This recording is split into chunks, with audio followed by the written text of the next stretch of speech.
"Take me home or you're fired." 6 words whispered in a darkened corner office on the 47th floor of a Chicago high-rise. And in that moment, Nathan Cole felt his entire world crumble beneath his feet like sand washing out with the tide. His boss, the woman he had feared and admired in equal measure for 2 long years, had just said something that made absolutely no sense, and yet made all the sense in the world if she was the kind of person he suddenly feared she might be. But here is the thing about that night, about those 6 words that would echo in Nathan's mind for months to come. He had it all wrong. Every assumption, every panicked interpretation, every worst-case scenario, his exhausted brain conjured up in those first terrible seconds. He was wrong about all of it. What Nathan did not know, what he could not possibly have understood in that moment of shock and confusion, was that his intimidating CEO was not threatening him at all. She was not propositioning him. She was not wielding her power like a weapon, the way he had always assumed someone in her position would. She was begging. And this is the story of how a single misunderstood sentence spoken at the end of the worst day of Nathan Cole's life would change everything he thought he knew about strength, about vulnerability, about the walls we build around our hearts, and about the unexpected ways those walls come tumbling down. Before we continue, please tell us where in the world you are tuning in from. We love seeing how far our stories travel, and there is something beautiful about knowing that people all around the globe are sharing in these moments together. Now let me take you back to the beginning, to the morning that started it all. The alarm on Nathan's phone chirped at 5:47 in the morning, 13 minutes before he actually needed to wake up, because 13 minutes was exactly how long it took him to lie there in the darkness and convince himself that yes, he could do this again. He could face another day of being everything to everyone while feeling like he was slowly disappearing piece by piece. At 33 years old, Nathan Cole had become an expert at the mathematics of survival. 13 minutes to gather his courage. 7 minutes in the shower, not a second more, because hot water cost money, and money was something that seemed to evaporate faster than morning dew. 11 minutes to get dressed in the same rotation of 3 work shirts and 2 pairs of slacks that he had been cycling through for the past year and a half. And exactly 23 minutes to transform himself from an exhausted, overwhelmed single father into someone who could convince a 7-year-old girl that everything was going to be okay. The small apartment was quiet as Nathan padded barefoot into the kitchen, the tile floor cold against his feet, in a way that helped shake off the last remnants of what passed for sleep these days. 4 hours, maybe 4.5, if he was being generous with himself. That is what he averaged now, and the dark circles under his eyes had become such a permanent fixture that he had stopped noticing them in the mirror. But the apartment, despite its modest size, and the way the heating rattled like an old man's cough every time it kicked on, was home in all the ways that mattered. Emma's artwork covered every available inch of the refrigerator door, a chaotic explosion of dinosaurs and rockets and stick figures with oversized heads that she had labeled Daddy and Emma in her careful first-grade handwriting.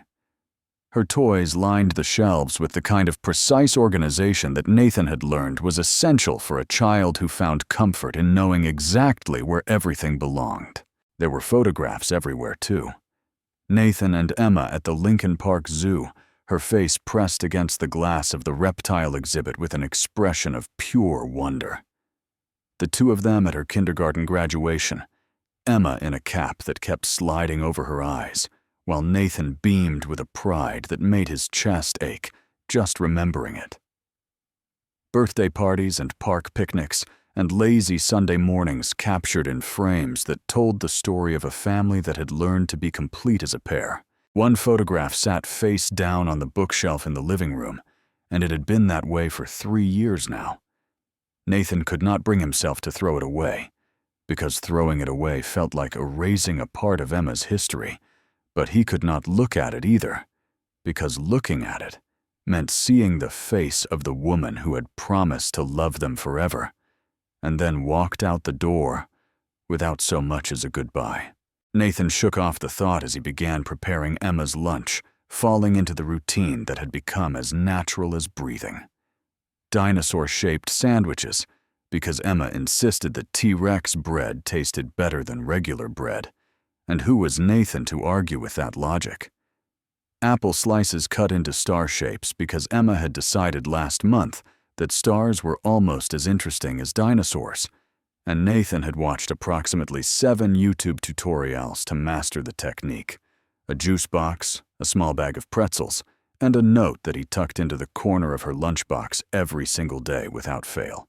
Today's note said, "You are braver than you believe, stronger than you seem, and loved more than you know. Have an amazing day, my little astronaut. Love, Daddy." He had been writing those notes since Sarah left back when Emma was 4, and could not even read them.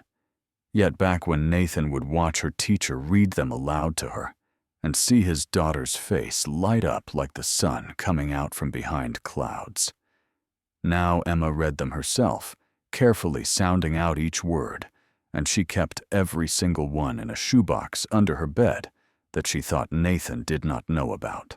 At 6:30, Nathan gently pushed open the door to Emma's room, letting the soft glow from the hallway spill across the constellation of glow-in-the-dark stars he had painstakingly arranged on her ceiling.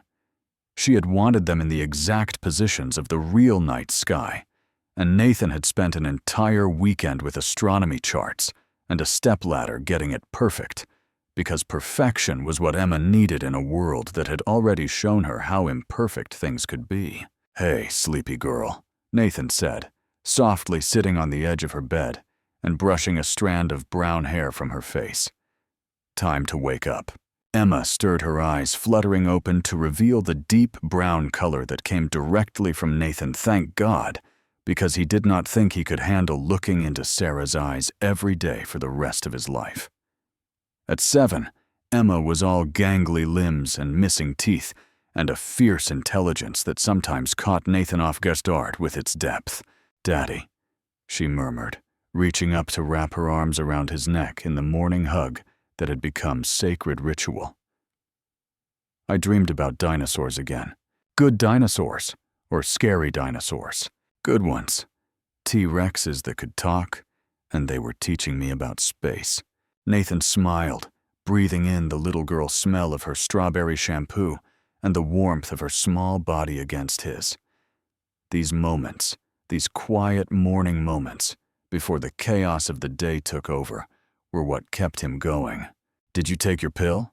Daddy Emma asked as they made their way to the kitchen, her small hand wrapped around his larger one.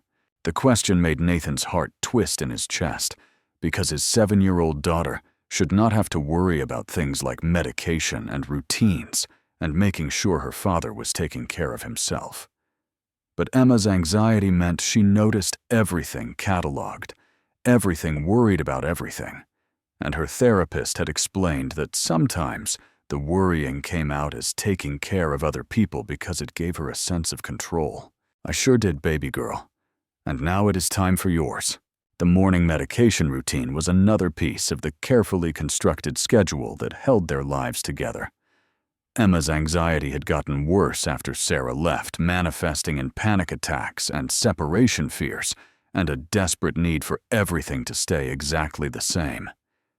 The medication helped take the edge off, made it possible for her to get through school days without falling apart. But it was a constant reminder that Nathan's little girl was carrying weight no child should have to bear. They ate breakfast together at the small kitchen table, Emma chattering about her upcoming science project, while Nathan nodded and asked questions and tried to ignore the churning in his stomach that had nothing to do with the toast he was forcing down. Today was the Anderson presentation, the biggest client pitch of his career, and he was nowhere near ready. He had been up until 2 a.m. working on the slides, and they still were not good enough, and he knew they were not good enough. But there was only so much one man could do with the hours in a day. The drive to Emma's school took 12 minutes on a good day, 18, if traffic was bad, and today it was somewhere in between. Nathan pulled into the drop-off lane at Westfield Elementary, the small private school that ate up a chunk of his salary every month, but was worth every penny because the teachers understood, Emma really understood her, in ways the overcrowded public school classrooms never could. Daddy Emma's voice was small as she gathered her backpack, her fingers working at the straps in the way they did when she was trying to hold something back. "What is it, baby? Do you think Mommy ever thinks about us?" The question hit Nathan like a physical blow, stealing the breath from his lungs and making his grip tighten on the steering wheel. 3 years and these questions still came, usually when he least expected them. Usually when he was already running on empty. "I think," Nathan said carefully, turning to face his daughter and cupping her small face in his hands, "that we are such an amazing team, you and me, that we do not need to worry about what anyone else is thinking. We have each other, and that is what matters." Emma's eyes, those deep brown eyes that saw far too much for her age, studied his face with an intensity that made Nathan feel like she could read every lie he had ever told, every moment of doubt he had ever felt. "I love you, Daddy. I love you more, baby girl. Now go learn something amazing." He watched her walk into the building, her backpack bouncing against her small shoulders, and he stayed there in the drop-off lane longer than he should have, until a car behind him honked impatiently and jolted him back to the reality of the day that waited. The drive to Ashford Media took another 23 minutes, and Nathan spent every single one of them running through the presentation in his head, trying to remember the statistics he had researched, the market analysis he had prepared, the creative concepts he had developed in stolen moments between bedtime stories and laundry loads, and the endless grind of single parenthood. Ashford Media occupied floors 40 through 52 of the Morrison Tower, a gleaming glass structure that dominated the Chicago skyline like a monument to ambition and success. Nathan had worked here for 2 years, climbing slowly from junior copywriter to marketing executive through a combination of talent, determination, and a willingness to work longer hours than anyone else. Not because he loved working late, but because working late was the only time he could focus without the constant pull of his responsibilities as a father tugging at his attention. His desk on the 47th floor was cluttered with the detritus of a man spread too thin, half-empty coffee cups, printouts covered in handwritten notes, a framed photo of Emma that he touched for luck every morning before turning on his computer. The open-plan office hummed with the controlled chaos of a successful marketing firm, phones ringing and keyboards clicking, and conversations overlapping in a symphony of productivity. Nathan had barely settled into his chair when his phone rang and the name on the screen made his stomach drop like a stone. "Westfield Elementary. Mr. Cole. This is Nurse Patterson. I'm afraid Emma is having a difficult morning. She forgot to take her medication before she left home, and she is experiencing some significant anxiety symptoms. We have tried our usual calming techniques, but she is asking for you." Nathan's eyes closed, a wave of guilt washing over him so powerful it made him physically sick. He had watched her take the pill. He had handed her the water. He had seen her put it in her mouth. But had he actually watched her swallow it? Had he been paying attention? Or had he been mentally running through presentation slides while his daughter needed him to be present? "I will be there in 15 minutes, he said, already grabbing his jacket.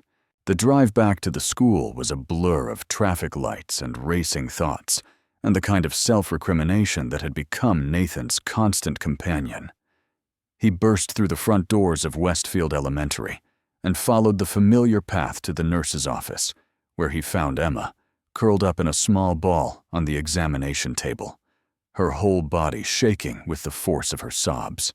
"Daddy," she whimpered when she saw him, and Nathan crossed the room in 3 strides, gathering her into his arms and holding her against his chest. "I am here, baby. I am right here." "I could not breathe," Emma gasped between sobs. "And then I started thinking about Mommy, about how she left, and what if you leave too? What if something happens and you do not come back?" And I could not stop thinking about it. And everyone was staring at me. Shh, I have got you. I am never going to leave you, Emma. Never, ever, ever.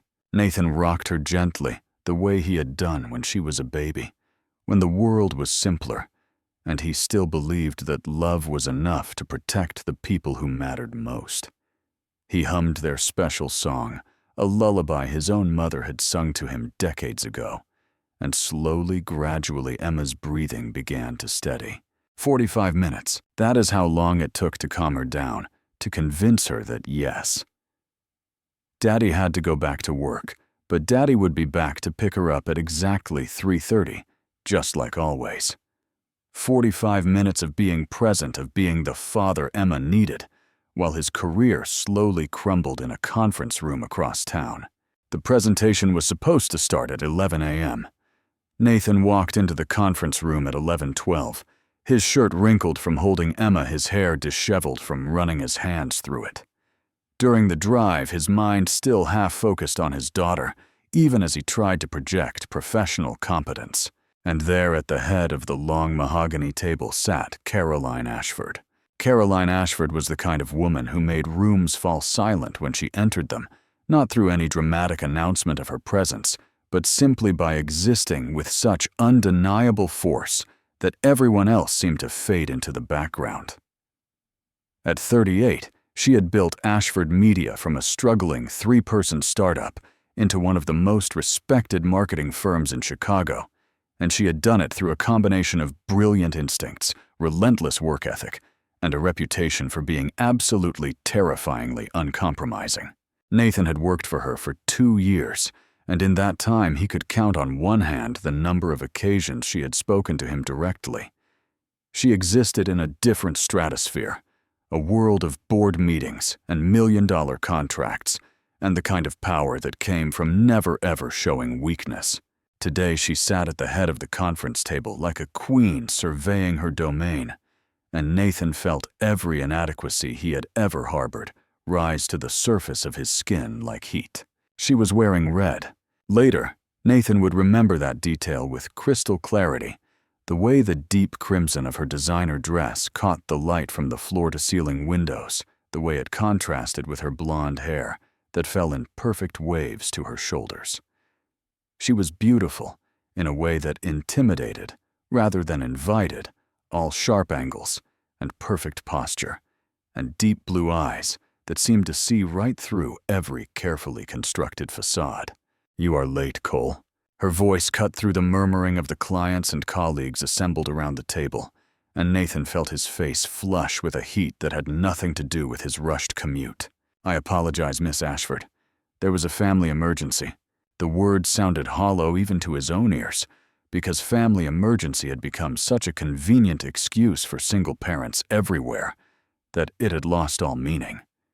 He could see it in the faces of his colleagues, the way they exchanged glances that said, "Here we go again."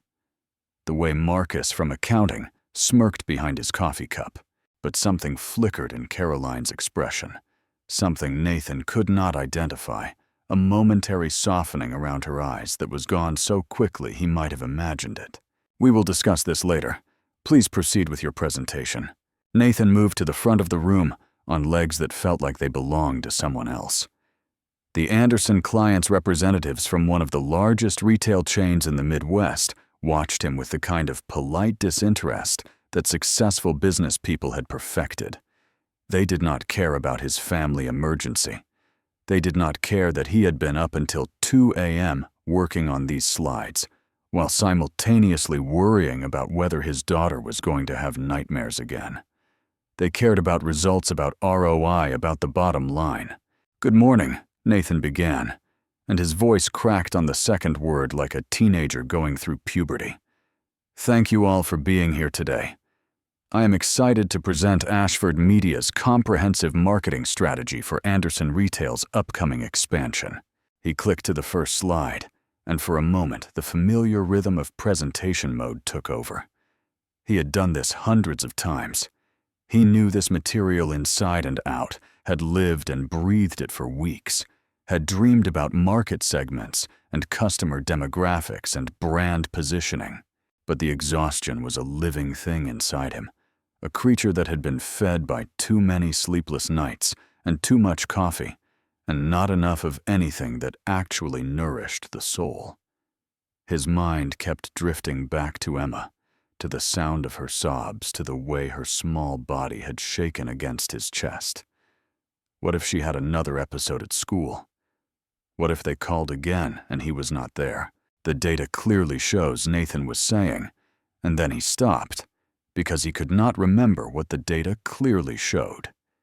He stared at the screen at the chart he himself had created at 1:47 in the morning, and the numbers blurred together into meaningless shapes. Mr. Cole. One of the Anderson clients leaned forward, eyebrows raised. The data shows… Right. Yes, of course. Nathan fumbled with the clicker, advancing to the next slide when he had not finished explaining the first one. As you can see here, the projected engagement rates are, they are very promising. Very promising. That was the best he could do, apparently. 2 years of climbing the corporate ladder, countless hours of research and preparation, and very promising was the level of analysis he was bringing to the most important presentation of his career. It got worse from there. Nathan mispronounced Anderson as Anderton 3 separate times, despite the fact that the company name was literally displayed on every single slide. He forgot the key statistics he had memorized, stumbling through approximations that sounded vague and unprepared. When one of the clients asked a straightforward question about demographic targeting, Nathan's mind went completely blank, and the silence stretched so long that Marcus actually coughed just to fill the void. Through it all, Caroline Ashford sat motionless at the head of the table, her expression completely unreadable, her blue eyes fixed on Nathan with an intensity that made him feel like an insect pinned to a display board. She did not interrupt. She did not help. She simply watched, and somehow that was worse than anything else. The presentation limped to its conclusion 43 minutes after it began, and Nathan could see the verdict in the faces of the Anderson clients before anyone spoke. Polite smiles that did not reach their eyes. Non-committal thanks for his time. The kind of handshakes that said, "We will be in touch," but really meant, "Do not hold your breath." They filed out of the conference room with Caroline's assistant, and Nathan stood alone at the front of the room, his laptop still displaying the final slide, his career hanging by a thread so thin it was practically invisible. He did not know how long he stood there before he became aware that he was not actually alone. His colleagues had all made their excuses and escaped, clearly not wanting to be associated with the disaster they had just witnessed. But Caroline Ashford remained in her seat at the head of the table, watching him with those penetrating blue eyes. "Miss Ashford." Nathan started, "I can explain. My office. 5 minutes." She rose from her chair, with the fluid grace of someone who had never experienced a moment of uncertainty in her entire life. And she left the room without looking back, as if she already knew that Nathan would follow, because what other choice did he have? The next 5 minutes felt like hours. Nathan gathered his things with hands that would not stop shaking his mind, racing through every possible scenario for the conversation that awaited him. Fired. He was definitely going to be fired. And then what? How would he pay for Emma's school, for her therapy, for the apartment that was already stretching his budget to the breaking point? The elevator ride to the 52nd floor, where the executive offices occupied a realm that regular employees rarely glimpsed, felt like ascending to the gallows. Every floor that ticked by on the digital display was another step closer to the end of the life Nathan had built, the career he had sacrificed so much to achieve. The executive level was quiet, in a way that felt almost oppressive, the kind of silence that came from very expensive soundproofing, and the unspoken understanding that important people required concentration. Thick carpet muffled Nathan's footsteps as he walked past offices that were larger than his entire apartment, past assistants who did not look up from their work, past artwork that probably cost more than his annual salary. Caroline's corner office occupied the end of the hallway, and her assistant, a severe-looking woman named Martha, who had been with the company since its founding, gave Nathan a look that might have been sympathy as she gestured toward the closed door. "She is waiting for you. Go right in." Nathan took a deep breath that did absolutely nothing to calm his racing heart, and he pushed open the door. The first thing he noticed was the light. The entire west-facing wall was glass floor-to-ceiling windows that offered an unobstructed view of the Chicago skyline and Lake Michigan beyond. The setting sun was just beginning its descent, painting everything in shades of gold and orange and pink, and for a moment Nathan forgot about his impending termination and simply stood there awestruck by the beauty of it. The second thing he noticed was Caroline. She stood at the window with her back to him, her silhouette framed against that spectacular view, and something about her posture was different than he had ever seen. Her shoulders, usually held with military precision, seemed to droop slightly. Her hands, usually busy with phones or papers, or the 1,000 small tasks of running an empire, hung loosely at her sides. "Sit down, Nathan." It was the first time in 2 years she had ever used his first name. Nathan sat in one of the leather chairs facing her massive desk, and he waited while Caroline continued to stare out the window, as if searching for something in the fading light. When she finally turned to face him, what he saw made him catch his breath. Up close in this golden light, without the armor of a boardroom between them, Caroline Ashford looked tired. Not the kind of tired that came from a bad night's sleep, but something deeper, something that lived in the shadows under her eyes and the slight pallor of her skin beneath impeccable makeup. She looked like someone who had been fighting a battle for so long that she had forgotten what peace felt like. She looked, Nathan realized with a shock of recognition, exactly how he felt. "Your work used to be exceptional," Caroline said, moving to sit behind her desk. "You used to be one of the most promising people on my team. Now..." She paused, shuffling some papers on her desk without looking at them. "Today's presentation was unacceptable. You know that." "Yes, Miss Ashford. The last few weeks have shown a marked decline in the quality of your work. Missed deadlines, lackluster creativity, obvious distraction." She looked up, meeting his eyes directly. "What has changed, Nathan?" Everything, Nathan wanted to say. Everything has changed, and nothing has changed. And I am so incredibly tired of holding this life together with nothing but willpower and terror that I can barely remember what it feels like to breathe without it hurting. "Nothing has changed," he said instead, "because that was the answer you gave when you were a man, and you were struggling, and you could not admit that the weight of the world was slowly crushing you to dust." "I will do better." Caroline's eyes narrowed slightly, and Nathan had the uncomfortable sensation that she could see right through his carefully constructed lie. The silence stretched between them, filled with things neither of them was saying, and Nathan found himself shifting uncomfortably under the weight of her gaze. "You have a daughter, do you not?" The question came out of nowhere, and it hit Nathan like a sucker punch. "Yes, Emma. She is 7. And her mother." Nathan's throat tightened. This was not a conversation he wanted to have with his boss, with anyone, with the woman who held his career in the palm of her perfectly manicured hand. "She left 3 years ago." Caroline nodded slowly, her expression unreadable, but somehow softer than before. "So you are raising her alone?" "Yes." Another silence, this one different from before. Caroline stood abruptly, walking back to the window, and the setting sun caught her blonde hair and turned it to spun gold. When she spoke again, her voice was quieter, almost gentle. "I need people I can count on, Nathan. People who are fully present." This was it. The termination he had been dreading since he walked into that conference room and saw the disappointment in her eyes. Nathan felt his stomach drop, his mind already racing through the logistics of unemployment, the bills, the mortgage, Emma's school, her therapy, the endless stack of financial obligations that never stopped growing. "Miss Ashford, please."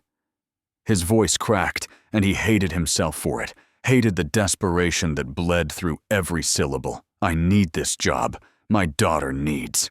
"It is nearly 8:00. The interruption made no sense. Nathan blinked, trying to follow the sudden change in direction. "I am sorry." Caroline turned back to face him, and something had shifted in her expression. The corporate mask had cracked just slightly, revealing something raw and human underneath. "When did you last eat?" I do not remember." It was true. Breakfast had been a few bites of toast while helping Emma get ready. Lunch had been sacrificed to the trip to her school. The day had devoured itself, and Nathan had been consumed right along with it. Caroline sighed, and for just a moment, she looked as tired as Nathan felt. She reached for her designer coat, red, like her dress, like everything about her that commanded attention, and her leather bag gathering her things with movements that seemed almost uncertain. Then she walked toward him close enough that he could smell her perfume, something subtle and expensive that made him think of rainy afternoons and quiet libraries, and her voice dropped to nearly a whisper. "Take me home or you are fired." The words hung in the air between them, impossible and terrifying and completely incomprehensible. Nathan's brain already stretched past its breaking point by exhaustion and stress, and the crushing weight of single parenthood struggled to process what he had just heard. "Take me home, or you are fired." What did that even mean? What was she asking? His mind, conditioned by years of news stories about workplace misconduct and inappropriate relationships between bosses and employees, leapt to the worst possible conclusion. Was this sexual harassment? Was Caroline Ashford, the untouchable CEO, propositioning him? Was she actually threatening his job if he refused to? What, sleep with her? Take her to bed. The shock must have been written across his face in letters 10 feet tall, because Caroline's expression shifted rapidly from expectation to confusion to dawning horror, to something Nathan never would have expected in a million years. She laughed, not a polite corporate chuckle, not the measured response of someone maintaining professional distance, but a genuine, surprised, delighted laugh that transformed her entire face. The Ice Queen melted away in an instant, replaced by someone who looked younger and softer and almost unbearably human. Oh God, Nathan. She was actually struggling to catch her breath, one hand pressed against her chest. That came out completely wrong. Nathan sat frozen in his chair, his heart still hammering against his ribs, utterly unable to reconcile the terrifying CEO he had feared for 2 years with the woman standing before him now laughing at her own terrible phrasing. "I meant," Caroline managed, still smiling. "Let me give you a ride home. You look dead on your feet, and I do not think you should be driving in this condition. That is all." She shook her head, blonde waves catching the last of the sunset light. That was terribly worded. "I am sorry for the confusion." The relief that washed over Nathan was so intense, so overwhelming that for a moment he thought he might actually pass out. His whole body seemed to decompress tension he had not even realized he was carrying, flooding out of his muscles and leaving him boneless in the expensive leather chair. Oh, he breathed. Oh, thank God. But even as the panic receded, Nathan noticed something else in Caroline's expression. Something that had not been there before. The laughter, or maybe had been there all along, and he had simply been too afraid to see it. Vulnerability. It sat in the corners of her eyes like something she had tried to hide and failed. It trembled at the edges of her smile, like a confession she had not meant to make. Caroline Ashford, the woman who had built an empire through sheer force of will, suddenly looked like someone who was just as lost and lonely and desperate for connection as Nathan himself. "Thank you," Nathan said, and he meant it for more than just the clarification. "But I have to pick up my daughter from the after-school program. I cannot. Then we will pick her up together." Caroline's response came immediately without hesitation, as if she had already considered this obstacle and found a solution. "I will have Thomas drive us, and then we will take you both home. Miss Ashford, you really do not have to." "Nathan."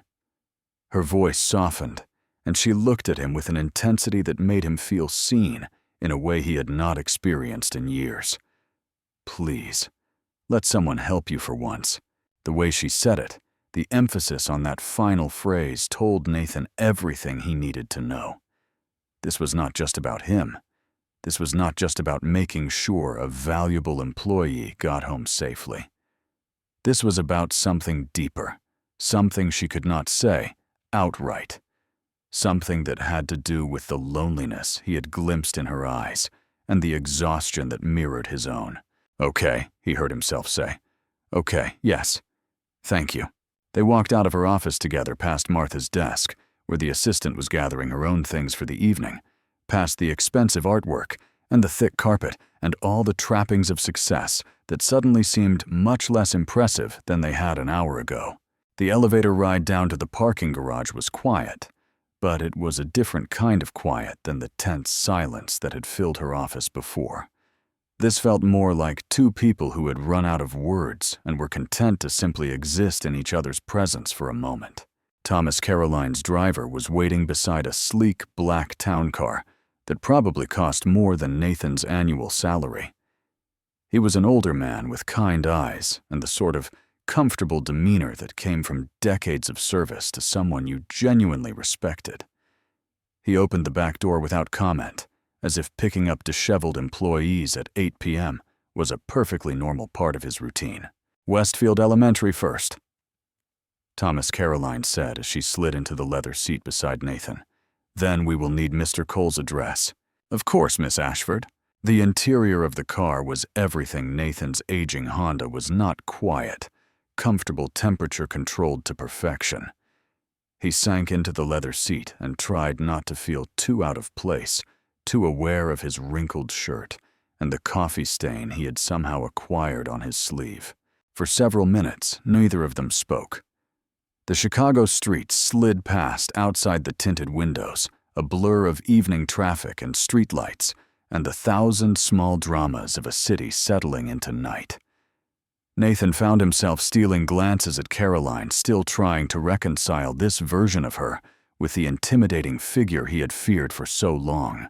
"You know," Caroline said, finally still looking out the window rather than at him.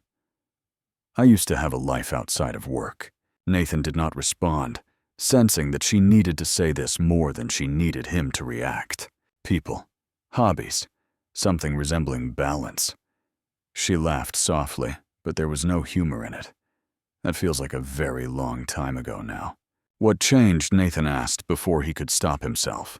Caroline was quiet for so long that he thought she might not answer. When she did, her voice was barely above a whisper. "Everything. And nothing.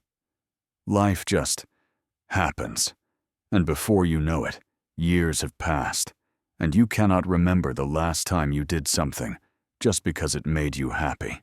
Nathan understood that feeling more than he could express.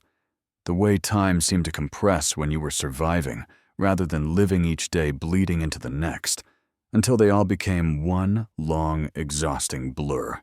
"Your daughter," Caroline said, turning to face him with what looked like genuine interest. "What is she like?" It was such a normal question, the kind of thing acquaintances asked at parties and coworkers mentioned in passing. But something about the way Caroline asked it, the intensity of her attention, made Nathan want to give her more than a surface-level answer. "She is amazing," he said, and the smile that spread across his face was entirely involuntary. "Smarter than I will ever be. She is obsessed with dinosaurs, knows every species, every time period, every theory about why they went extinct. And space, she loves space.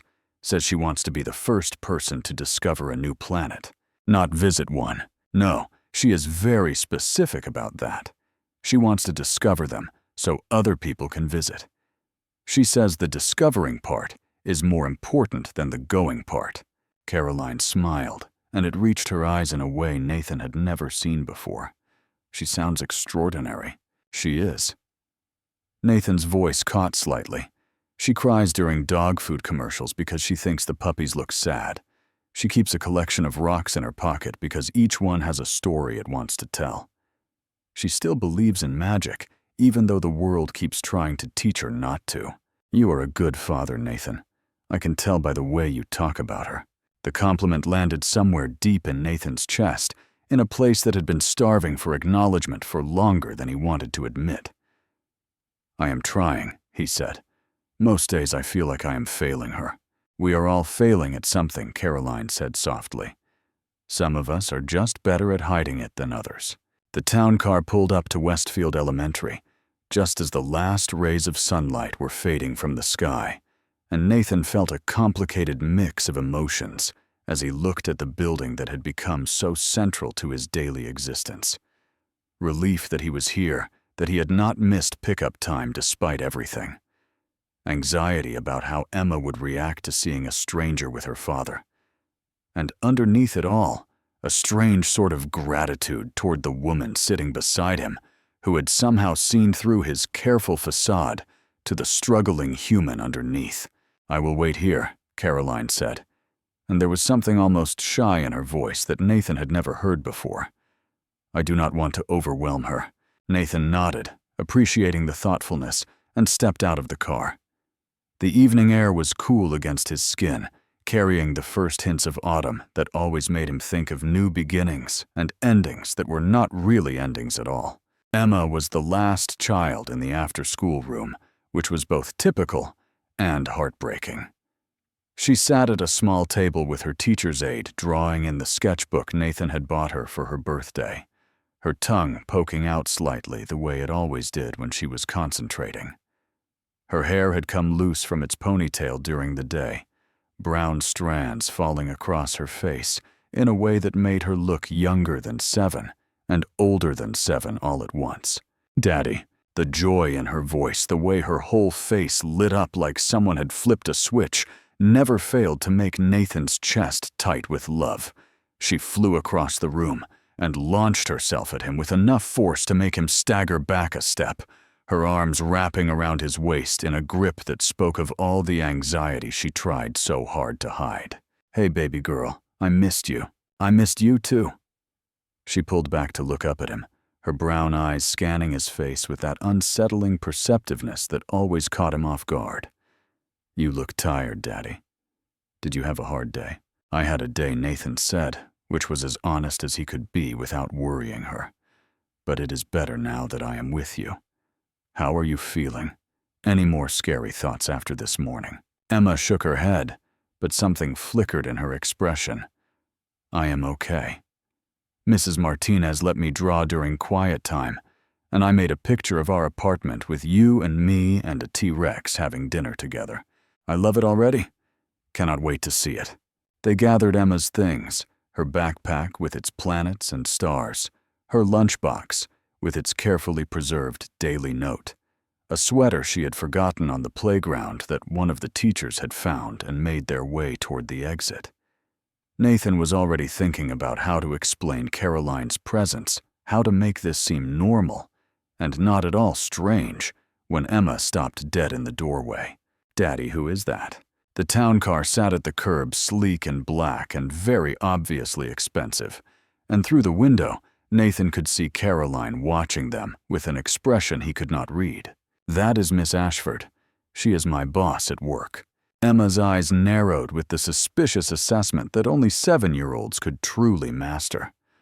"Why is your boss in a fancy car outside my school?" "She offered us a ride home because Daddy's car is still at the office. She is being nice." Emma processed this information with visible skepticism. "Is she the scary boss you told Grandma about, the one who makes grown men cry?" Nathan felt his face flush. He really needed to be more careful about what he said during phone calls with his mother. She can be intimidating. At work. But she is being very kind right now." "I will decide if she is kind," Emma said with all the gravity of a judge about to pass sentence. "That is something you have to feel, not something people can tell you." They approached the car, and Thomas stepped out to open the back door, with a warm smile that immediately seemed to put Emma at ease. She climbed in with the fearlessness of childhood, settling onto the leather seat and fixing Caroline with a stare that probably would have made a lesser woman squirm. "You are pretty," Emma announced after a long moment of scrutiny. "Your hair looks like sunshine." Caroline's face transformed surprise and delight, replacing the careful professional mask. Thank you. That is one of the nicest things anyone has ever said to me. I am Emma. I am 7. Are you and Daddy friends? Nathan opened his mouth to explain the complicated nature of workplace relationships to his daughter, but Caroline beat him to it. I would like to be, she said simply. I think your daddy could use a friend, and maybe I could too. Emma considered this with the seriousness of a diplomat negotiating world peace. Everyone needs friends. My friend Marcus at school says his mom does not have any friends, and that is why she is always sad. Caroline's laugh was surprised and delighted, and Nathan found himself smiling in response. He guided her through the process of making grilled cheese, the proper bread-to-cheese ratio, the importance of medium heat, the way you had to be patient, and let the butter do its work. I'm going to burn it, Caroline said, watching the sandwich in the pan with the intensity of someone monitoring a nuclear reactor. You are not going to burn it. And even if you do, we will eat it anyway. That is the rule in this house. What is the rule? Emma had returned from some mysterious errand, her arms full of drawings she had apparently decided Caroline needed to see immediately. No food gets wasted, even if it is a little bit burned. Especially if it is a little bit burned, Emma corrected. Daddy says burned food has character. Daddy says a lot of things, Nathan murmured, flipping the sandwich with practiced ease. Not all of them are true. The ones about love are true, Emma said matter-of-factly. And the ones about being kind. And the ones about how it is okay to be sad sometimes, because sadness is just love with nowhere to go. Caroline went very still. That is beautiful, Emma. Did your daddy teach you that? He reads it from a book when I have bad days. There is a lady who wrote it after her person died, and she says a lot of smart things about missing people. Nathan felt his face flush. The grief book he had bought after Sarah left the one he read to himself in the dark hours of the night, and sometimes to Emma, when her anxiety spiraled into questions about loss, he had not realized she remembered the passages so clearly. She sounds very wise. Caroline said, her voice thick. She is. But she is also sad a lot, which makes sense, because her person died. Like your person died. Emma Nathan started worried she had pushed too far, but Caroline knelt down to Emma's level, her designer dress brushing against the worn kitchen floor, and she looked at his daughter with an openness that made Nathan's heart ache. You are right, Caroline said. I am sad a lot. I try not to show it. But it is there. Does that bother you? Emma considered this with her characteristic seriousness. No, Daddy is sad sometimes too, but he still loves me and takes care of me and makes silly jokes. Being sad does not make you bad at things. It just makes you human. When did you get so wise? Nathan asked, his voice rougher than he intended. I was born wise, Emma said, with no trace of irony. Grandma says I am an old soul in a new body. I do not know exactly what that means, but I think it is good. They ate dinner together at the small kitchen table, the slightly too browned grilled cheese that Caroline had made herself, sitting in the place of honor on her plate. Emma talked through most of the meal, her words tumbling over each other in her enthusiasm to share everything about her life with this fascinating new person. She told Caroline about her best friend Marcus and their ongoing debate about whether aliens existed. Emma said yes. Marcus said, maybe. About her teacher, Mrs. Patterson, who was strict but fair and always remembered everyone's birthday. About the rock she had found last week that had a stripe through it like someone had painted it, even though no one had. Caroline listened to all of it with what appeared to be genuine interest, asking questions and laughing at Emma's jokes, and generally behaving like the most engaged dinner guest Nathan had ever witnessed. The corporate facade had completely dissolved, replaced by someone who seemed hungry for exactly this kind of ordinary human connection. After dinner, Emma insisted that Caroline help with her bedtime routine, a request so unprecedented that Nathan almost dropped the dish he was washing. Emma had never voluntarily included anyone in her sacred bedtime rituals, not even Nathan's mother during her visits, "Are you sure, baby?" Nathan asked. "You do not have to. I want to Emma said firmly. "Caroline reads good. I can tell by how she talks. And she needs to hear about Stellaluna because it is about belonging. And I think she needs that story." Nathan caught Caroline's eye over Emma's head, saw the emotion she was trying to hide, and nodded his permission. "Stellaluna is a good choice. The books are on the shelf by her bed." He finished cleaning the kitchen while Emma's voice drifted down the hallway, explaining to Caroline the proper way to sit during story time, and which stuffed animals needed to be present, and why the nightlight had to be turned on before the main light was turned off, and not after. Then Caroline's voice joined in reading the familiar words of Emma's favorite book about a bat who gets separated from her mother and raised by birds, about finding family in unexpected places, about being different and belonging anyway. Nathan leaned against the kitchen counter and let himself feel something he had not felt in a very long time: the quiet contentment of not being alone. When Caroline emerged from Emma's room 20 minutes later, her eyes were red-rimmed in a way she probably hoped was not obvious. "She is something else," Caroline said softly. "Really special." "She is?" Nathan handed her a cup of tea, a habit from his own mother that he had never quite shaken. "Thank you for staying, for being so good with her. She does not usually warm up to people that fast. Maybe she could tell I needed warming up to." Caroline wrapped her hands around the mug, staring into the steam. "Nathan, I should tell you something before you think too well of me." "Okay. I was going to promote you today." Before the presentation went sideways, Nathan blinked. Of all the things he had expected her to say, that was not even on the list. "What? You are the most talented person on my team. Creative, dedicated, hardworking. I have watched you for 2 years, and I have been impressed every single time." She looked up at him, her blue eyes full of something that might have been shame. "I have also watched you burning yourself out, coming in early, staying late, working through lunches. I told myself it was not my business that everyone handles their workload differently." She set down the mug, her fingers trembling slightly. "But today, when you came in late and then fell apart during the presentation, I realized I had been lying to myself. I knew something was wrong.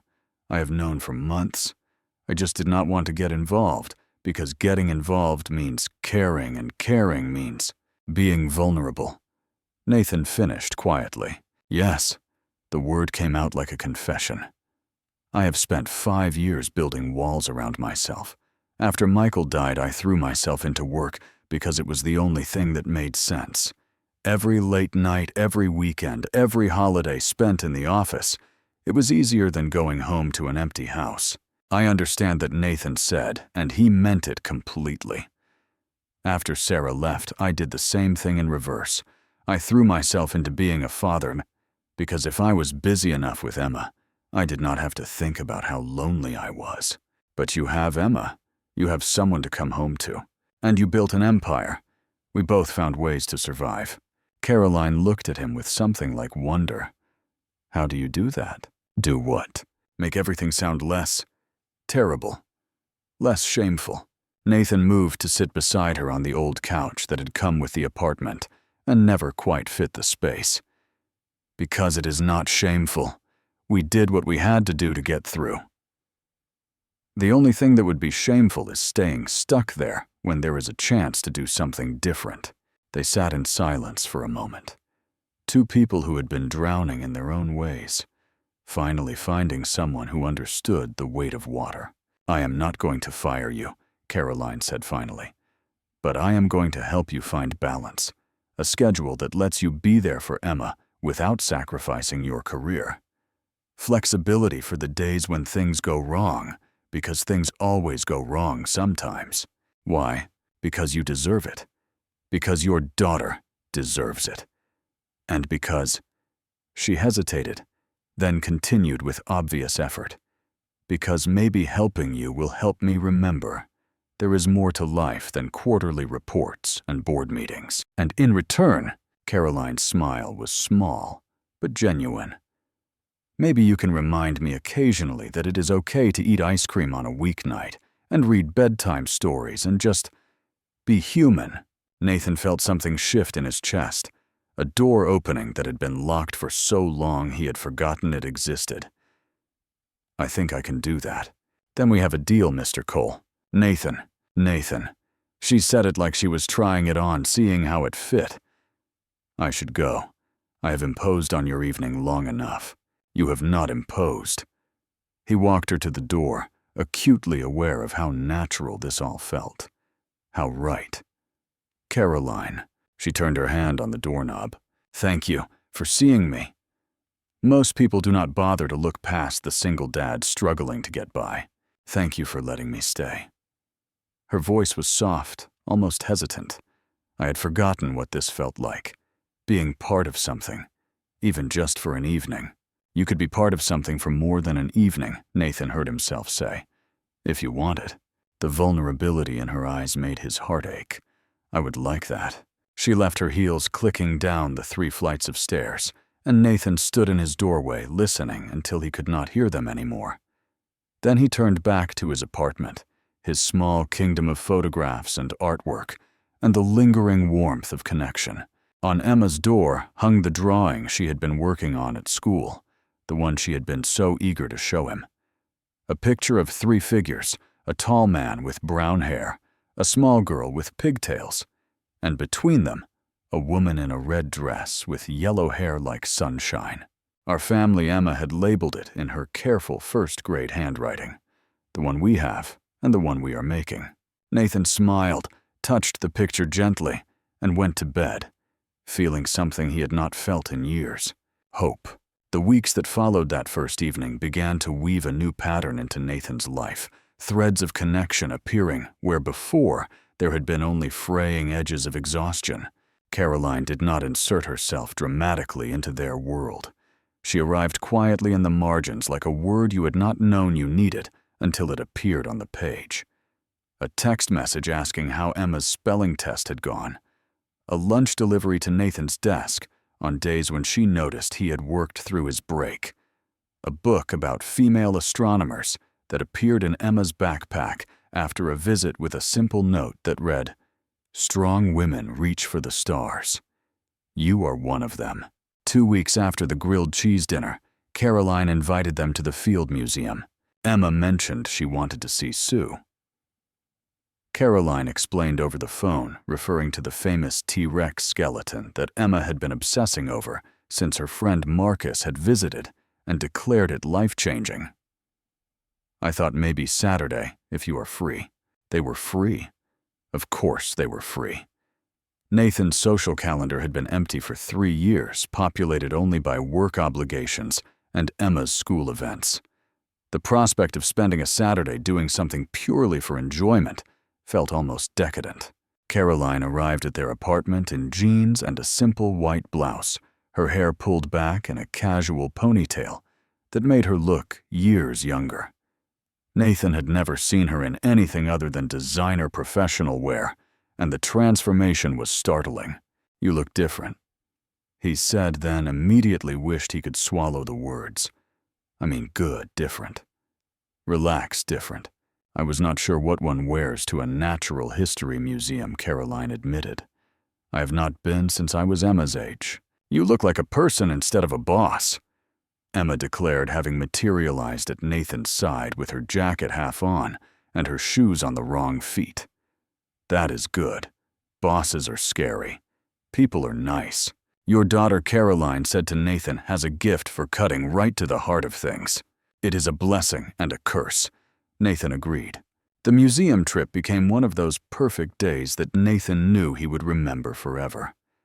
Emma led them through the exhibits with the confidence of a general commanding troops explaining dinosaur facts to Caroline with the fervor of a true believer sharing gospel. Caroline listened to every word, asked questions that showed she was really paying attention, and exclaimed with genuine wonder at things Nathan had long since stopped noticing. But it was the small moments that stayed with him. Caroline kneeling down to help Emma read a display placard, their heads bent together over the words. Emma reaching up to take Caroline's hand as they walked through the crowded halls, a gesture of trust she usually reserved only for Nathan. The three of them eating lunch in the museum cafe, talking about everything and nothing, laughing at Emma's jokes about what T-Rexes probably said to each other. They definitely had arguments about food, Emma insisted. Like, Gerald, you ate the last Triceratops, and I wanted that one. And Gerald would be like, sorry, Margaret, but you snooze, you lose.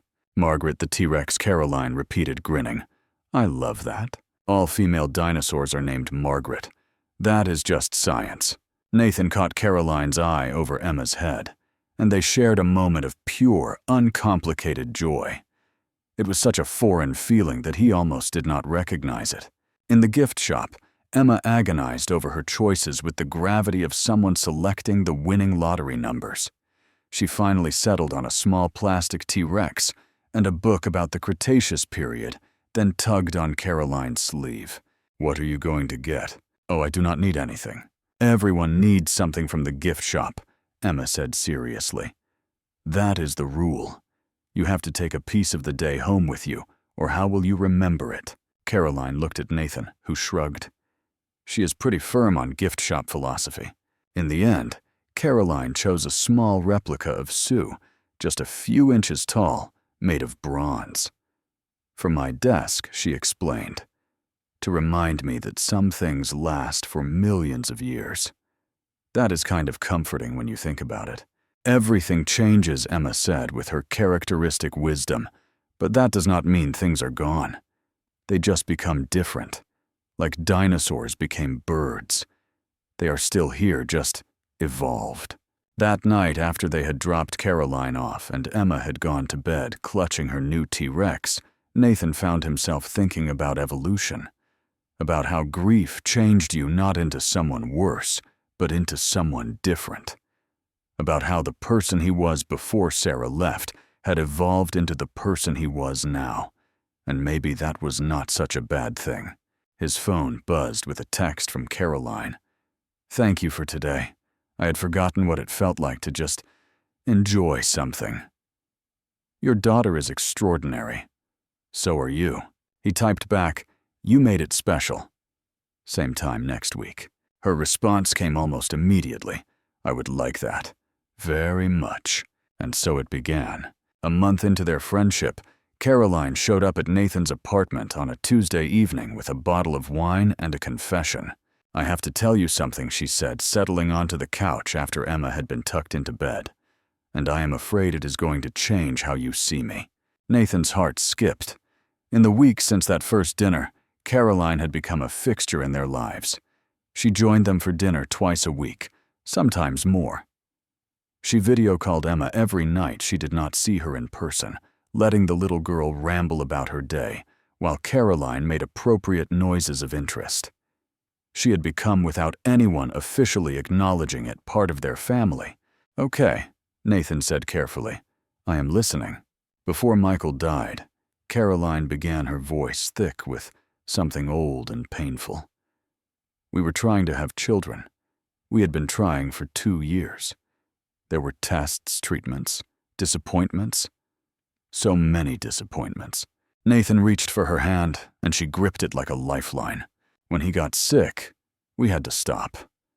The treatments were too harsh. And then he was gone, and She took a shaky breath. I never tried again. I could not bear the thought of having a child without him, of raising someone alone. Caroline. But watching you with Emma, watching her grow and learn and become this incredible little person. Caroline's voice broke. I think I made a mistake. I think I was so afraid of loss that I missed out on love. And now, it is too late. It is not too late, Nathan said firmly. You are 38, not 80. And even if, he stopped choosing his words carefully, there are other ways to be part of a family. Other ways to have children in your life. I know. Caroline wiped at her eyes her corporate mask, long since dissolved. I watch you with Emma, and I think, I want that. Not to take your place, she added quickly, but to be part of something, to matter to someone. You matter to us. Nathan moved closer, keeping her hand in his. Emma talks about you constantly. Did you know she is saving her allowance to buy you a Christmas present? She will not tell me what it is, but she has been working on it for weeks.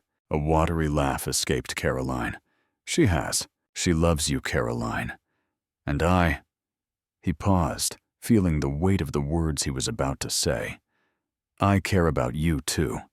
More than I probably should, given that you are my boss. About that.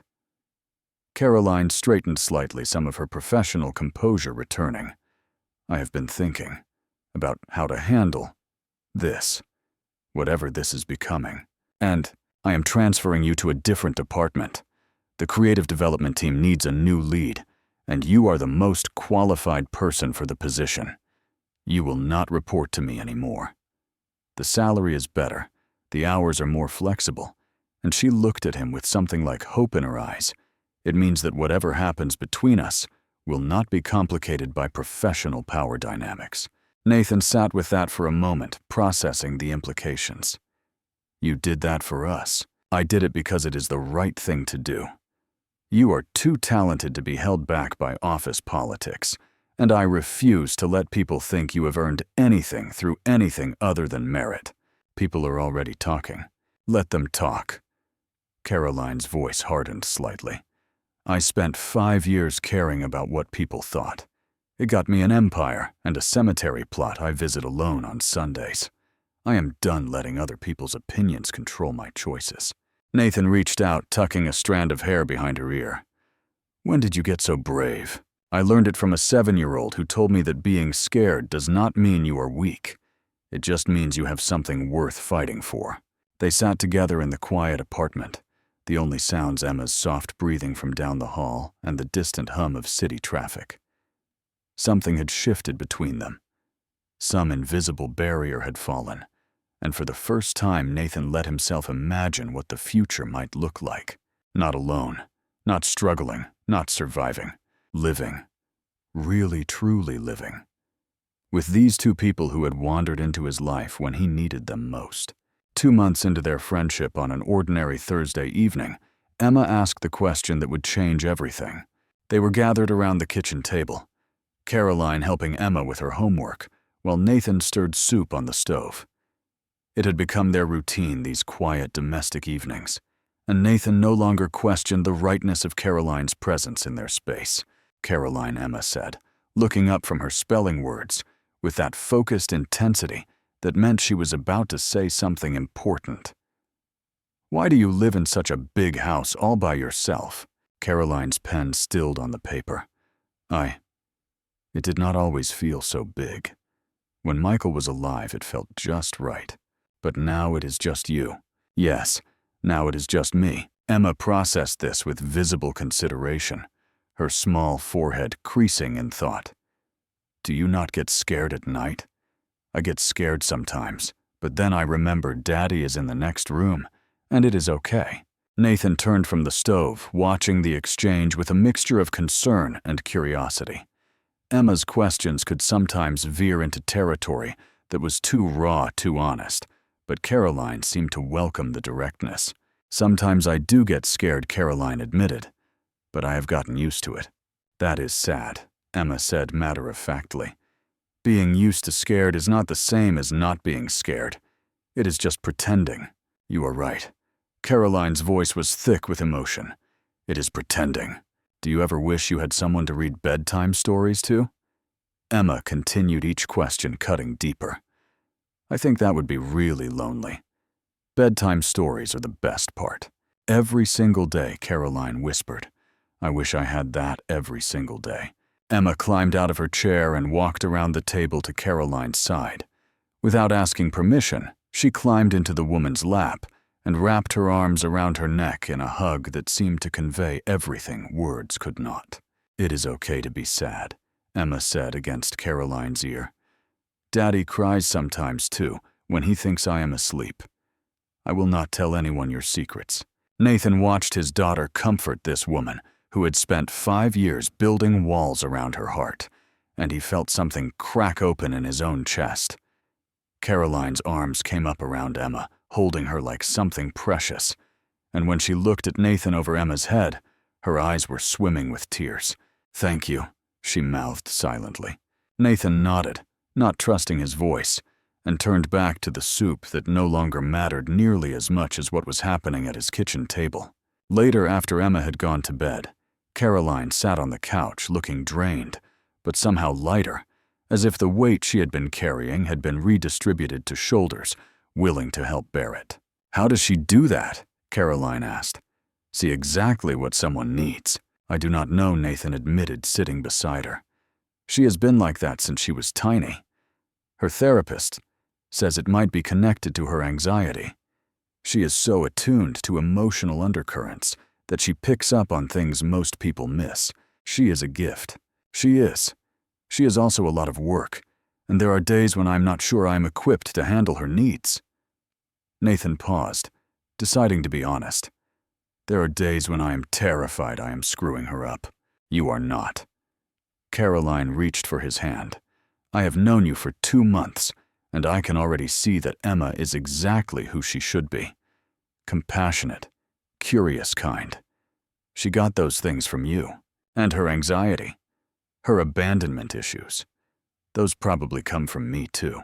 Those come from circumstances. From a mother who left. From a world that is harder than it should be." Caroline squeezed his hand. "But the way she handles those challenges, the wisdom she shows, that is learned behavior. That is you modeling resilience and love every single day." Nathan felt tears prick at his eyes and did not bother to hide them. "I needed to hear that. I know. That is why I said it." 3 months into their evolving relationship, the storm that Nathan had been dreading finally arrived. It started small, as these things always did. Emma was tired from a busy week at school, oversensitive to every minor frustration, her anxiety simmering just below the surface. Nathan recognized the signs and tried to create calm, predictable evenings to help her regulate. But then, Caroline arrived for dinner, wearing a delicate gold necklace that caught the light in a way that immediately drew Emma's attention. "That is pretty," Emma said, her voice carrying an edge that Nathan recognized as dangerous. "Where did you get it?" "Michael gave it to me," Caroline said, touching the pendant automatically. "On our 5th wedding anniversary." Something shifted in Emma's expression. A shadow passed behind her eyes, and Nathan felt the atmosphere in the room change like a barometer dropping before a storm. "Was Michael nice?" Emma asked, her voice too casual. "Very nice. He was kind and funny, and he loved to make people laugh. And he died." "Yes, sweetheart, he died." Emma nodded, then returned to her coloring with a focused intensity that Nathan knew meant nothing good. He tried to catch Caroline's eye to warn her, but Emma erupted before he could. "Why are you always here?" The shout came from nowhere and everywhere, Emma on her feet with her face red and her hands balled into fists. Nathan moved toward her, but she backed away. "This is our house. Mine and Daddy's, not yours." Nathan started. "No. You are not my mom," Emma screamed at Caroline. "Stop trying to act like you are. My mom left because she did not love us enough, and you are going to leave too." "Emma, sweetheart, everyone leaves. Everyone always leaves. And I am sick of people pretending they are going to stay when they are not." She burst into tears, the kind of violent sobbing that came from somewhere deep and wounded. Nathan reached for her, but to his shock, she pushed him away. Caroline said quietly, "Can I talk to you?" "I do not want to talk to you. I want you to go away." But Caroline did not go away. Instead, she moved slowly toward the crying child, ignoring the spaghetti sauce that splattered on her white silk blouse as Emma's flailing arm knocked a bowl from the table. She knelt down, bringing herself to Emma's level, her posture open and non-threatening. "You are right," Caroline said softly. "I am not your mom. I would never try to replace her." Something in Emma's storm paused. She was still crying, still shaking, but she was listening. "Then why are you here?" Emma asked, her voice raw with pain. "Because I care about your daddy. And I care about you." Caroline's voice was steady, patient. "But if you want me to leave, Emma, I will. This is your home, your family. You get to decide who is in it." Emma stared at her through tears, 7 years old, and carrying wounds that no child should have to bear. "I do not want you to leave," she finally admitted in a small voice. I do not want to forget my mommy. And I do not want to love you, and then have you go away too. It hurt so much when Mommy left. I do not want to hurt like that again. Oh, sweetheart." Caroline opened her arms and Emma collapsed into them, her small body shaking with sobs. Loving new people does not mean forgetting the old ones. Your heart is big enough for everyone. You promise. Emma's voice was muffled against Caroline's shoulder. You promise you will not leave. I cannot promise that nothing bad will ever happen, Caroline said honestly. Life does not work that way. But I can promise that I will never ever leave you on purpose. I will always tell you the truth, even when it is hard. And I will always be here for you, however you need me. Nathan watched from across the kitchen, his own eyes streaming with tears he did not bother to wipe. His daughter, his broken, beautiful, complicated daughter, was clinging to this woman who had arrived in their lives like an answered prayer, and Caroline was holding her like she was the most precious thing in the world. Ruined blouse, forgotten dignity. Set aside nothing mattering but this child's pain. I am sorry, I yelled. Emma whispered finally. I did not mean those things. I was just scared. I know, sweetheart. It is okay to be scared. It is okay to feel your feelings. We all get scared sometimes. Emma pulled back, wiping her nose on her sleeve in a gesture that usually would have earned a gentle correction, but tonight got a pass. Even you, especially me, Caroline admitted. I'm scared right now, actually. Of what? Of loving you and your daddy too much. Of wanting to be part of your family and not being sure if I am allowed. You are allowed, Emma said, with the authority of a child who had suddenly regained control of her universe. I decided. You are allowed. Nathan moved then, crossing the kitchen to pull both of them into his arms. They stood there, the three of them, in a kitchen splattered with spaghetti sauce and tears, and something fundamental shifted into place. Whatever they were becoming it together. 4 months after Caroline first appeared in their lives, the outside world began to intrude on their careful bubble of happiness. Nathan had known the office gossip would come eventually. You did not go from struggling single dad to promoted golden boy without people asking questions. You did not get transferred to a new department with a significant raise without someone assuming you had earned it horizontally rather than vertically. But knowing it would come and experiencing it were two very different things. It started with whispers that stopped when he entered rooms, conversations that fell silent when he walked past the break room, smiles that were too knowing looks, that were too long assumptions, that were too loud to ignore. The confrontation came on a Wednesday when Nathan was getting coffee in the break room, and Marcus Williams cornered him by the sugar station. Marcus was one of those guys who had been at the company forever, without ever rising particularly high, and his bitterness had curdled into something ugly over the years. Well, Marcus said, his voice carrying just far enough for the other break room occupants to hear. If it is not the company's favorite charity case. Nathan kept his focus on his coffee, refusing to rise to the bait. Morning, Marcus. Must be nice, huh? Having the boss wrapped around your finger. Marcus's smile was all teeth and no warmth. Or should I say, having the boss wrapped around. I would stop there if I were you. Oh, touched a nerve. Sorry, Cole. Just curious how a guy with your track record manages to land on his feet. That Anderson presentation was a disaster, and yet here you are with a corner office and a raise. Marcus leaned closer, his breath carrying the sour smell of too much coffee and not enough integrity. What is your secret? Nathan set down his mug and turned to face Marcus, fully aware that they had an audience aware that how he handled this would matter. My secret is that I am good at my job, that I work hard, that I bring in results. Right. And the fact that you are screwing the CEO has nothing to do with it. The words hung in the air like a slap. Nathan felt heat rise to his face, felt his hands curl into fists, felt every instinct urging him to respond with violence. Instead, he took a breath. And another. Caroline Ashford is a professional who built this company from nothing through intelligence and hard work. She does not promote people based on anything other than merit, and anyone who says otherwise does not know her at all. Nathan picked up his coffee, holding Marcus's gaze steadily. But more importantly, my personal life is none of your business. And the next time you want to spread rumors, I would suggest you consider whether the defamation lawsuit would be worth the satisfaction.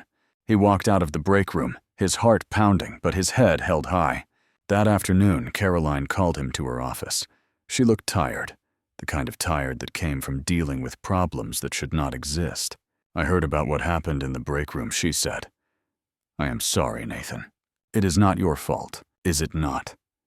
She stood and walked to the window, that familiar pose of contemplation. I knew what people would say. I knew they would assume the worst. Maybe I should have what not helped me when I was drowning, not become part of our lives, not let Emma love you. Nathan shook his head. I will not let small-minded people dictate my choices. And neither should you. Caroline turned back to face him. I have been thinking about how to handle this without making it worse. What do you mean? I'm going to sell my stake in Ashford Media. I have been offered a position on the board, non-operational, that will let me step back from day-to-day management. She held up a hand before he could interrupt. I have been considering it for a while. The company is established enough to run without me at the helm, and frankly, I have given it enough of my life. You cannot make that decision because of office gossip. I am not. Caroline sat down, looking suddenly older. I am making it because I watched a 7-year-old melt down about being afraid to love again, and I realized I have been using this company as a shield the same way she uses her anxiety as a shield, to keep people at a distance, to avoid getting hurt. Nathan sat in silence, processing the magnitude of what she was saying. I want a different life. Caroline continued softly. A life with room for dinner at your kitchen table, and Saturday trips to the museum, and bedtime stories about bats who find their true families. I want to be Caroline, not Miss Ashford, and I cannot do that while I am running an empire. You built that empire. I did. And now I want to build something else. Something that matters more. She looked at him with such vulnerability, such hope, that Nathan felt his resistance crumble. Emma is going to be thrilled, he said finally. She has been worrying that your work takes you away too much. Emma told you that. Emma tells me everything. It is both wonderful and occasionally terrifying. Caroline laughed that warm, genuine laugh that had become one of Nathan's favorite sounds in the world. I love that kid. She loves you too. Nathan stood crossed to where she sat and took her hand.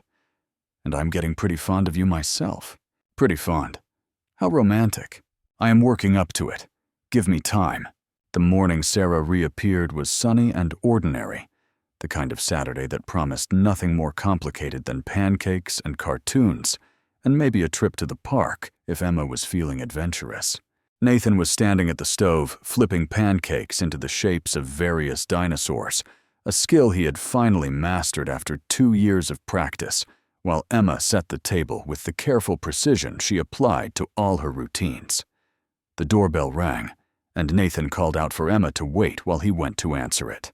He expected a delivery person, maybe a neighbor. He did not expect the woman standing on his doorstep.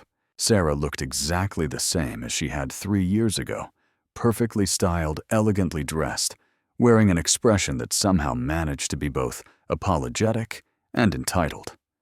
Her presence hit Nathan like a physical blow, stealing his breath and freezing him where he stood.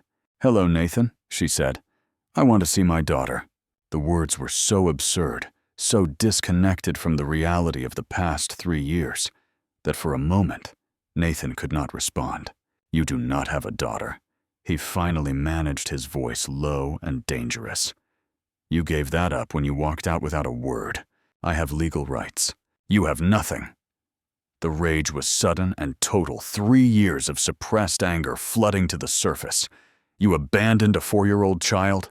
You left in the middle of the night without so much as a note. You have not called, written, or sent a single birthday card in 3 years. Nathan, I was confused. No. He stepped forward, blocking the doorway with his body. You do not get to be confused anymore. You do not get to waltz back in and play mommy when it is convenient. Daddy. The small voice from behind him made Nathan's blood run cold.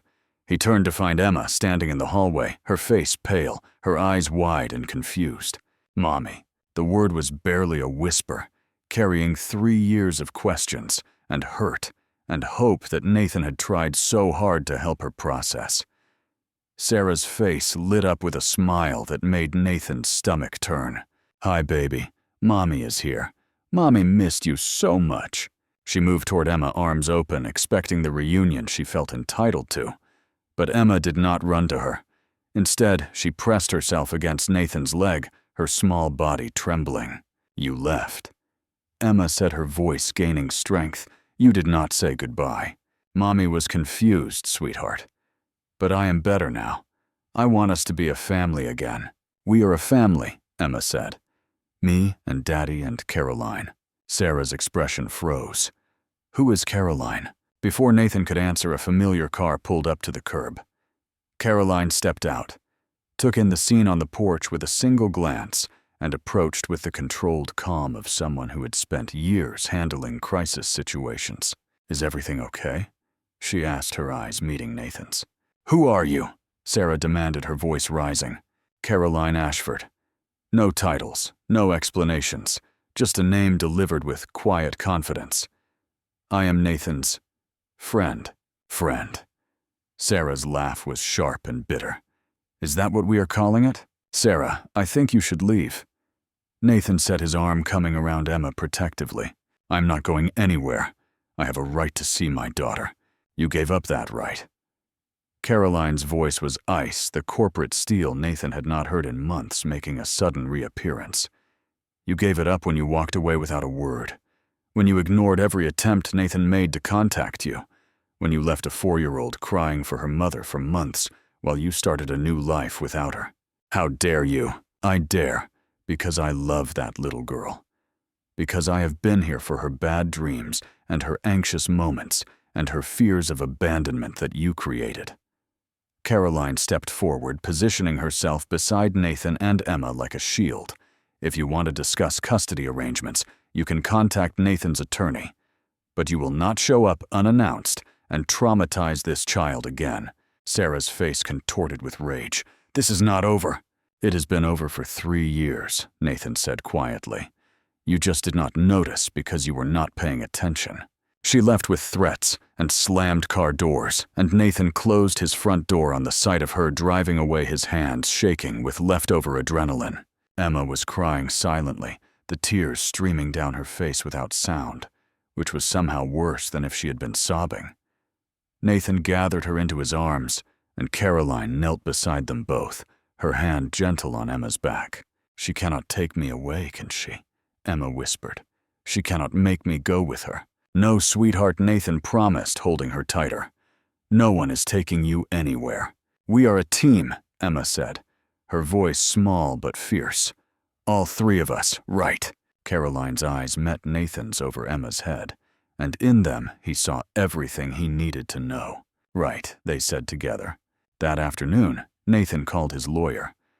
Caroline offered the resources of her legal team, and within a week, they had documentation that would make any custody attempt laughable. Sarah never filed.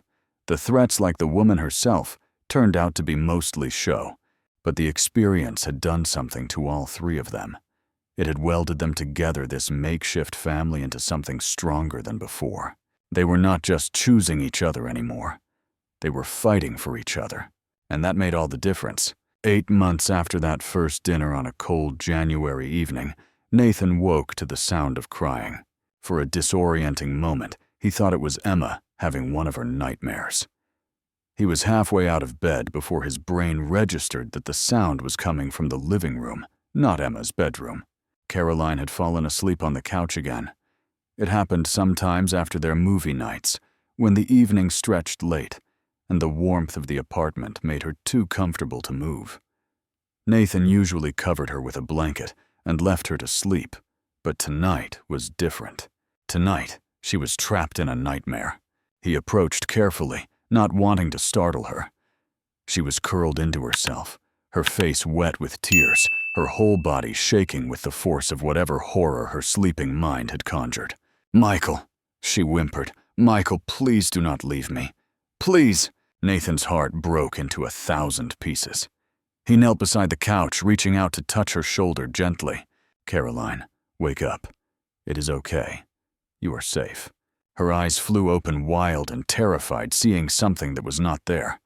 For a moment, she looked right through him, lost in whatever world her dream had created. Then recognition flooded her face, followed immediately by shame. "I am sorry." She scrambled to sit up, wiping at her face. "I should go. I did not mean to." "Stay." Nathan sat beside her on the couch, close enough to offer comfort, but not so close as to crowd. "Please, talk to me. It was just a dream. It was more than that." He waited, giving her space to decide how much to share. The silence stretched, filled only with Caroline's ragged breathing as she fought to compose herself. When she finally spoke, her voice was barely above a whisper. "I dream about him sometimes, about the hospital, about the last 3 months when everything was falling apart, and there was nothing I could do to stop it." "Tell me," Nathan said, "if you want to. I am listening."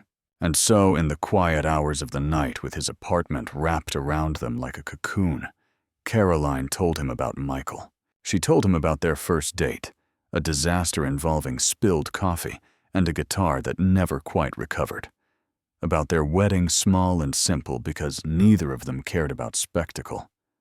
About their apartment in Wicker Park, before the money came, where they had eaten ramen noodles by candlelight and called it romantic.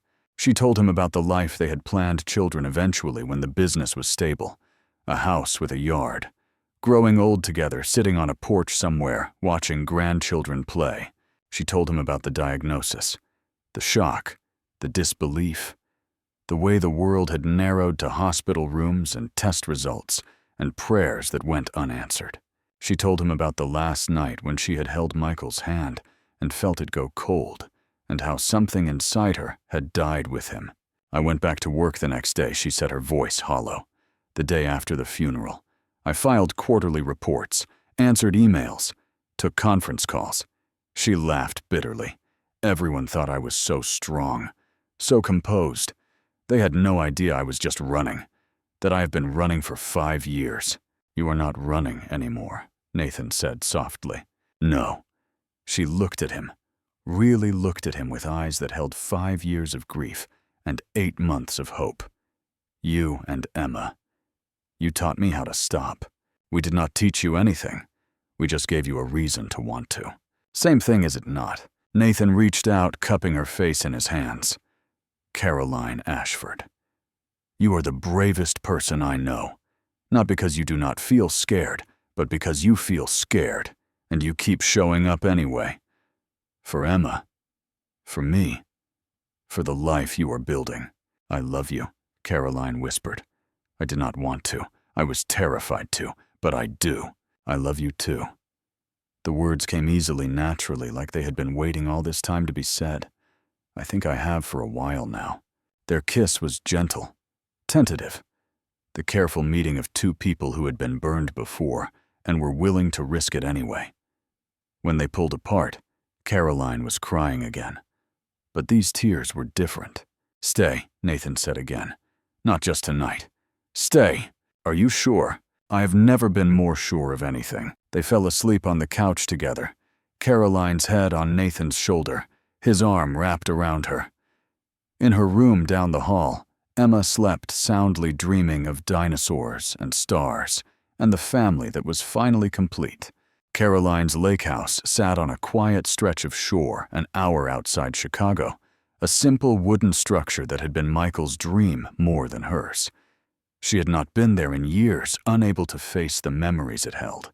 But on a weekend in early spring, 9 months after their lives had first intertwined, she drove Nathan and Emma there to share the last piece of herself she had been holding back. "It is beautiful," Emma breathed as they pulled up the gravel driveway. The house was modest compared to what Nathan had expected, just a few rooms with a wide porch overlooking the water. "Can I go see the lake?" "Stay where we can see you," Nathan said, and Emma took off running, her delighted laughter echoing across the water. Caroline stood on the porch, her arms wrapped around herself, watching the little girl play. Michael built this porch with his own hands. Took him 3 summers because he kept doing it wrong and starting over. Nathan came to stand beside her. He sounds like someone who did not give up easily. He was not. On anything. On this house, on the business, on me. She smiled sadly. On living even when the doctor said there was no hope. They spent the day exploring the property, Caroline sharing stories about every corner.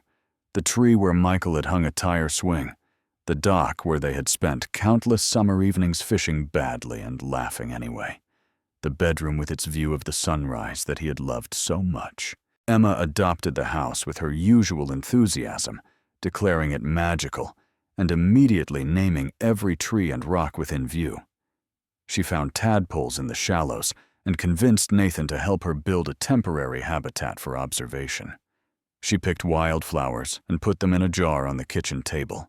That evening, as Emma played along the shore, Nathan and Caroline sat on the porch, watching the sunset paint the water in shades of gold and pink.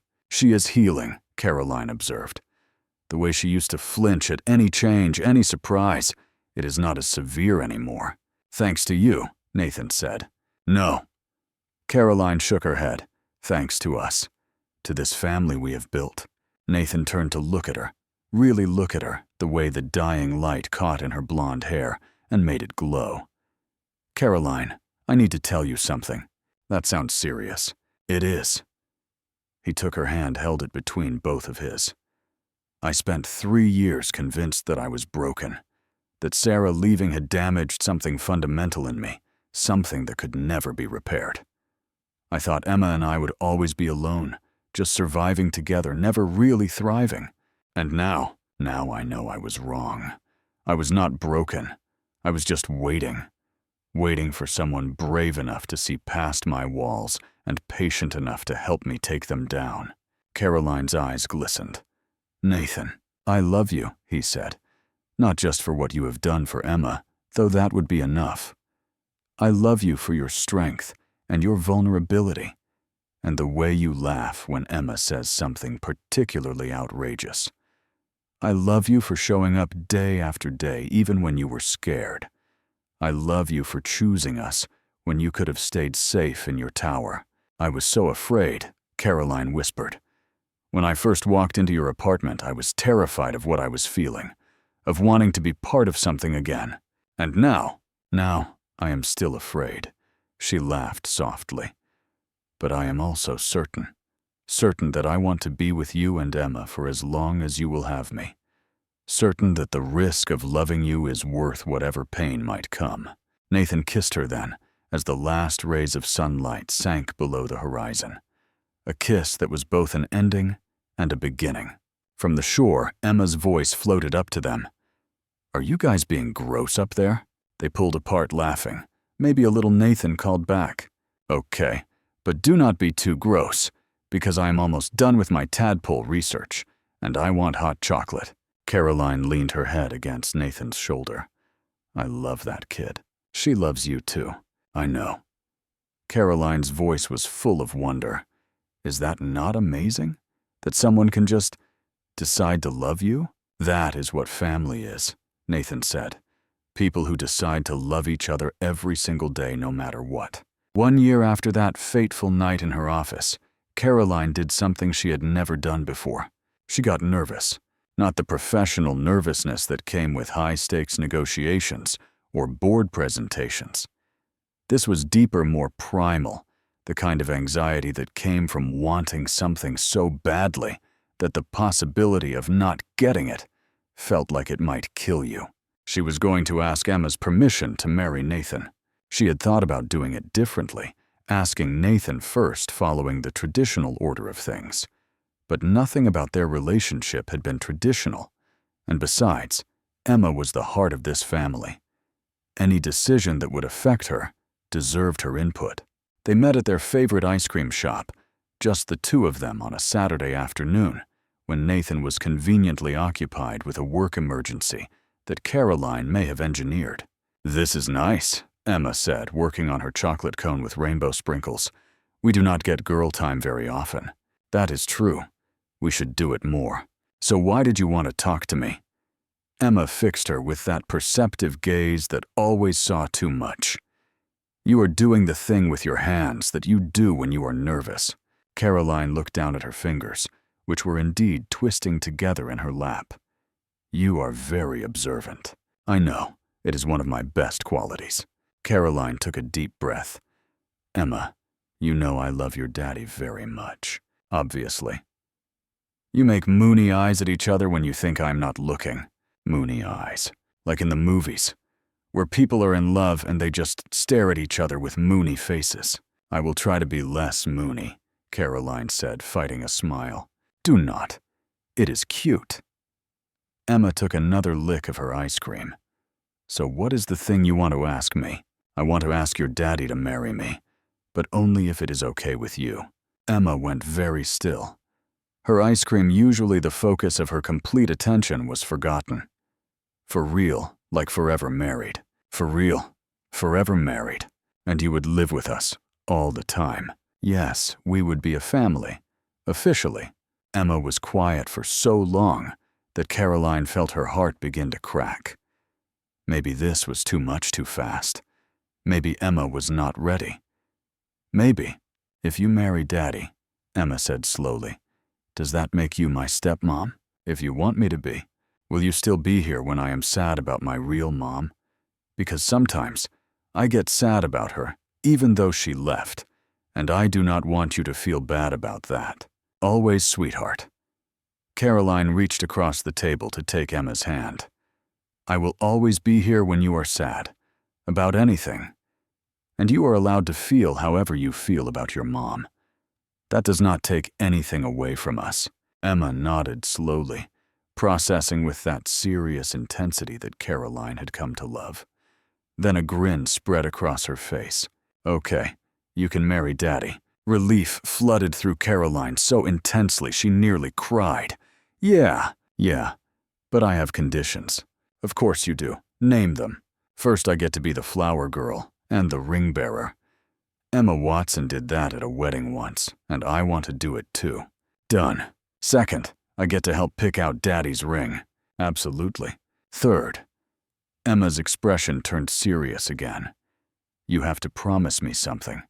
Not just promise like regular promises, but promise. "What is it?" "Promise me you will not disappear. Like ever. Even if things get hard, or you get scared. Because my mom disappeared, and it was the worst thing that ever happened, and I do not think I could handle it again." Caroline's eyes filled with tears. She slid out of her booth and into Emma's side, wrapping her arms around the little girl who had become as essential to her as breathing. "I promise," she said fiercely. "I promise. I will never ever disappear on you. No matter what happens, no matter how hard things get, I will always be here. You are my family now, Emma Cole, and I do not give up on my family." Emma hugged her back with surprising strength. "Okay then, you can marry Daddy." That evening, Caroline asked Nathan to marry her in their kitchen, with Emma watching from the doorway with barely contained excitement. She got down on one knee, which made Nathan laugh and then cry, and she told him that she had spent 5 years building walls and 8 months letting him tear them down, and she never wanted to build walls again. Nathan said yes before she even finished asking. Emma tackled them both in a hug that nearly knocked them all over, and they stood there in their small kitchen. 3 people who had found each other against all odds, finally complete. The wedding was held at the lake house on a perfect September afternoon 1 year, and 4 months after Caroline had whispered those fateful words in her office. It was small, Just close friends and family with chairs arranged on the lawn facing the water, and wildflowers gathered by Emma serving as the only decorations. Caroline wore a simple cream dress that the wind caught as she walked down the makeshift aisle. Nathan wore a suit that Emma had helped him pick out with a pocket square that matched the ribbon in Emma's hair. Emma, true to her conditions, served as both flower girl and ring bearer, taking her dual role with the gravity of someone conducting a diplomatic mission. She scattered petals with careful precision and carried the rings on a pillow she had embroidered herself, the stitches uneven, but made with love. When Caroline reached Nathan at the end of the aisle, both of them were already crying. "Hi," she whispered. "Hi yourself." The officiant spoke about love and second chances, and the courage it takes to open your heart after it has been broken. Nathan and Caroline barely heard any of it, too focused on each other, and the miracle of this moment. When it came time for vows, Nathan went first. "Caroline," he said, his voice rough with emotion. "A year ago, you said 6 words that changed my life. Take me home or you are fired. I thought you were threatening me. I did not know you were reaching out to me, asking me to see past your armor, the way I needed someone to see past mine." He took her hands in his. "You taught me that asking for help is not weakness. That letting someone in does not mean losing yourself. You taught my daughter that love does not run out. It expands to fit everyone who deserves it. And you taught me that the bravest thing 2 broken people can do is decide to be brave together. I promise to love you on the good days and the hard days. I promise to always save you a seat at our table. And I promise to spend the rest of my life making sure you never feel alone again." Caroline wiped at her tears, smiling through them. "Nathan," she began, "I spent 5 years building an empire because I was too afraid to build anything else. Too afraid to love. Too afraid to hope, too afraid to believe that I deserved happiness after losing Michael. I thought I was being strong. I was actually just hiding. Then I met you. You with your burned grilled cheese and your dinosaur-obsessed daughter and your worn-out apartment that felt more like home than any place I had ever been. You did not try to fix me or save me. You just saw me. The real me, not the CEO, not the success story, just Caroline. And you decided she was worth knowing. I promise to keep seeing you, all of you, for the rest of our lives. I promise to be there for every school play, and every burned dinner, and every midnight worry about whether we are doing this right. And I promise to never ever let fear make my decisions again. Because you and Emma are worth being brave for." The officiant pronounced them married, and their kiss was sweet and certain, the seal on a promise they had been making to each other for over a year. Emma immediately inserted herself between them, demanding a family hug, and the 3 of them stood there, wrapped around each other while their guests cheered, and the sun sparkled on the lake, and everything was exactly as it should be. Life, of course, did not become perfect. Caroline still worked too much sometimes, and Nathan still had days when the weight of responsibility felt crushing. Emma still struggled with anxiety, though the bad days grew fewer and farther between. And there were still moments when the ghosts of the past made themselves known. Sarah's name in an unexpected email, a song that reminded Caroline of Michael, the anniversary of the day Emma's world first fell apart. But they faced all of it together. That was the difference. No more drowning alone. Sometimes Nathan would catch Caroline watching him across the breakfast table with what Emma called her moony face, and he would feel his heart expand with a love he once thought he was incapable of feeling again. Sometimes Caroline would come home to find Nathan and Emma in the middle of some elaborate dinosaur-related project, and she would stand in the doorway of their home, all 3 of them together, and wonder how she ever thought her corner office could compete with this. And sometimes, usually late at night when the house was quiet, and they could speak in whispers without being overheard by small ears. They would talk about how it all began. About 6 words whispered in a darkened office. About a misunderstanding that became a miracle. "Take me home, or you are fired," Caroline would say, laughing. "Worst pickup line in history," Nathan would reply. "Best thing that ever happened to us," she would correct. And he could not argue with that. If this story touched your heart, please take a moment to hit that like button and let us know. Your support means everything to us and helps us continue creating stories that inspire and uplift. Do not forget to subscribe to our channel and tap the notification bell so you never miss another heartwarming tale. We release new stories every week, and each one is crafted to remind you that love, hope, and second chances are always possible. If you know someone who needs to hear this message today, someone who is struggling, someone who feels alone, someone who has forgotten that beautiful things can grow from broken places, please share this video with them. You never know whose life you might touch with a simple act of kindness. Thank you for being part of our community. Thank you for watching until the end. And always remember, sometimes the most terrifying moments become the most beautiful beginnings. You just have to be brave enough to stay and find out. Until next time, take care of yourselves and each other.